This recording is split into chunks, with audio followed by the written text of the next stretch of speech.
Jadi misalkan teman-teman ngirim email, list teman-teman itu ada list mastah di dalamnya.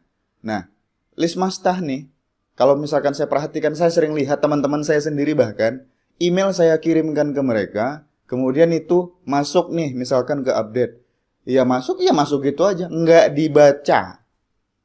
Ya, jadi kalau seandainya teman-teman dalam waktu 1 minggu rutin setiap hari mengirimkan email, nggak pernah dibaca sama sekali oleh subscribernya, itu nanti engagementnya akan berkurang, sama seperti di Facebook ya.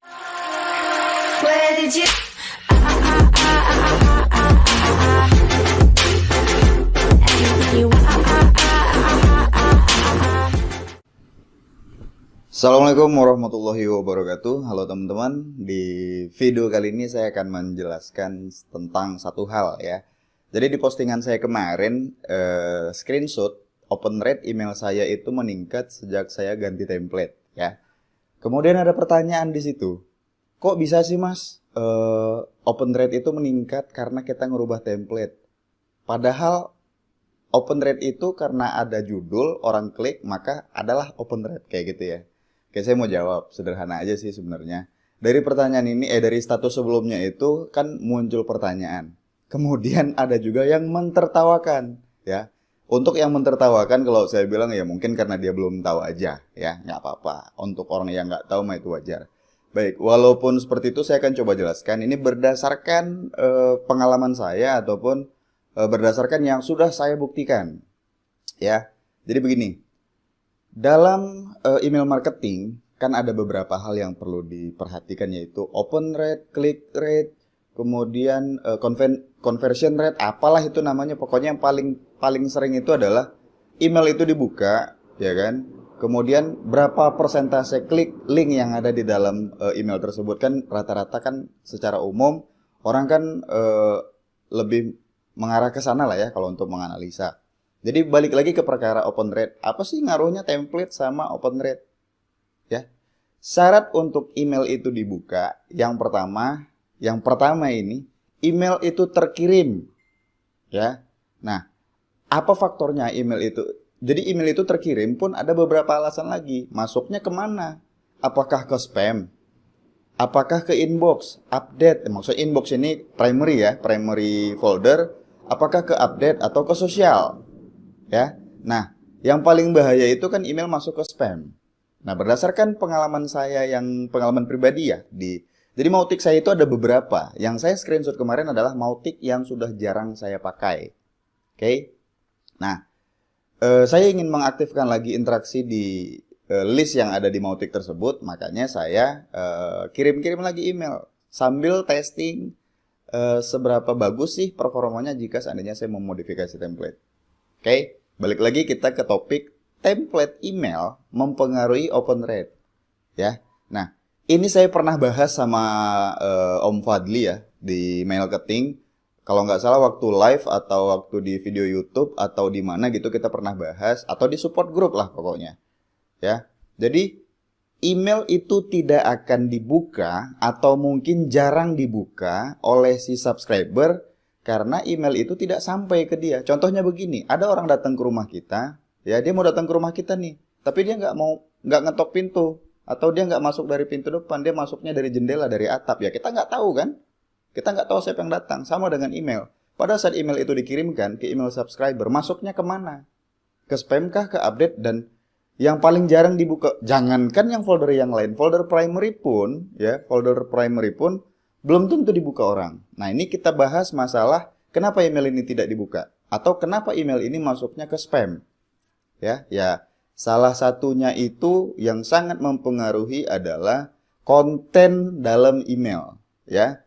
Konten dalam email ini dipengaruhi juga oleh susunan template, ya. Kita nggak bahas dulu lah template yang blank ya, yang template biasa. Yang saya posting kemarin itu adalah template yang dengan style, dengan model, dengan tampilan yang bagus lah menurut saya gitu kan. Nah, rata-rata orang yang mengirim email menggunakan template yang bagus-bagus itu kan ada script di dalamnya, ada CSS di situ, ada HTML di sana, dan ada juga yang template-nya itu menggunakan JavaScript.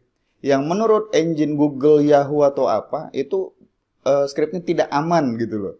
Nah, teridentifikasilah dia spam. Jadi pada saat email itu dikirim, sistem Gmail, Yahoo, atau yang lain-lain tidak mendelivery ini ke dalam folder yang benar. Maka dimasukkanlah dia ke dalam spam. Ya, bisa jadi dia tidak dibuka. Walaupun si subscriber belum klik open emailnya. Ya, kita masih ada tanda kutip di sini. Syarat email itu di-open oleh si subscriber adalah email ini terkirim, kan begitu? Terkirimnya kemana dulu? Ini udah mulai paham ya sampai di sini ya. Kalau seandainya email ini terdelivery ke tempat yang benar, entahkah itu primary folder ataupun ke tab update, artinya ini tempat yang benar dulu, barulah dibuka oleh si subscriber. Oke, paham sampai di sini ya? Nah, apa sih yang mempengaruhi template dengan open thread? Lah, kalau seandainya template yang biasanya kita pakai itu seperti yang saya jelaskan tadi, lebih seringnya itu masuk ke spam. Ini kita belum bahas SMTP ya. Lebih sering masuk ke spam dan tidak semua subscriber itu rajin buka folder spam. Dan tidak semuanya juga akan membuka email dari orang-orang umum. Mereka pasti buka dari orang yang mereka kenal jika mereka memeriksa folder spam. Seperti itu ya. Nah, jadi di sini sudah mulai nyambung ya. Kenapa template ini mempengaruhi gitu. Kalau seandainya template-nya ini dengan catatan seperti ini deh kalau saya bilang ya.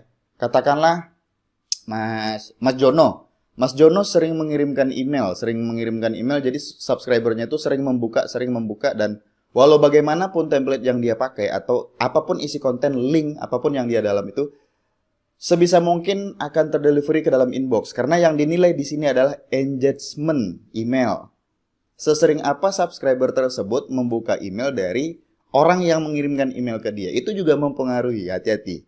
Ya. Jadi misalkan teman-teman ngirim email, list teman-teman itu ada list mastah di dalamnya.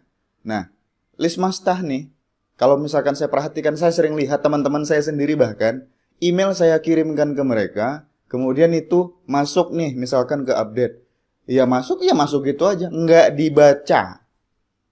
Ya, jadi kalau seandainya teman-teman dalam waktu 1 minggu rutin setiap hari mengirimkan email, nggak pernah dibaca sama sekali oleh subscribernya, itu nanti engagement-nya akan berkurang, sama seperti di Facebook ya, sama seperti di video, sama seperti status di Facebook. Pada saat kita posting status nggak ada yang like, nggak ada yang komen, nggak ada like, nggak ada yang komen. Besok pada saat kita update status, kira-kira postingan kita langsung lihat nggak oleh subscriber, oleh teman-teman di Facebook? Nggak. Hampir sama dengan di email. Jadi kalau di email, semakin sering email kita dibuka oleh subscriber, semakin sering email kita itu semakin baik reputasinya terbuka. Jadi ada banyak faktor gitu ya. Jadi saya hubungkan lagi, kenapa template email itu juga mempengaruhi tingkat open rate. Nah, yang penting kan email terkirim dulu nih. Ya, terpengaruh nggak oleh template? Oh, terpengaruh. Ini kita sudah buktikan sama Bang Fadli pada saat kita jelasin di marketing ya.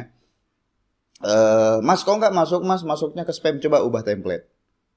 Coba diganti ininya. Coba artinya konten itu mempengaruhi delivery. Seperti itu. Ya.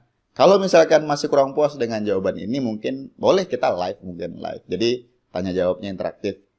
Jawabannya itu berdasarkan poin pertanyaan, seperti itu. Ya. Jadi untuk ini yang nanya nih Om Andika Yuda. Om Andika Yuda kan nanya, "Mas, kok bisa sih? Padahal kan belum dibuka. Kenapa mempengaruhi open rate ini template?"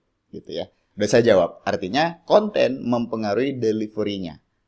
Jika delivery-nya bagus, email akan sampai ke tempat yang tepat, kemungkinan akan dibuka. Tapi kalau seandainya konten itu terindikasi spam atau phishing email ya, maka dia akan diletakkan di tempat yang tidak baik. Seperti itu. Untuk yang mempertanyakan, untuk yang mentertawakan, nah mudah-mudahan udah tahu ya, jadi paham gitu. Oke, sekian dulu video penjelasan dari saya. Mudah-mudahan ada... Oh, tunggu dulu. Jawaban ini berdasarkan pengalaman pribadi saya ya. Pengalaman pribadi saya belum tentu secara umum semuanya pendapatnya sama seperti saya. Oke, lebih dan kurang saya mohon maaf. Sekian penjelasannya. Assalamualaikum warahmatullahi wabarakatuh.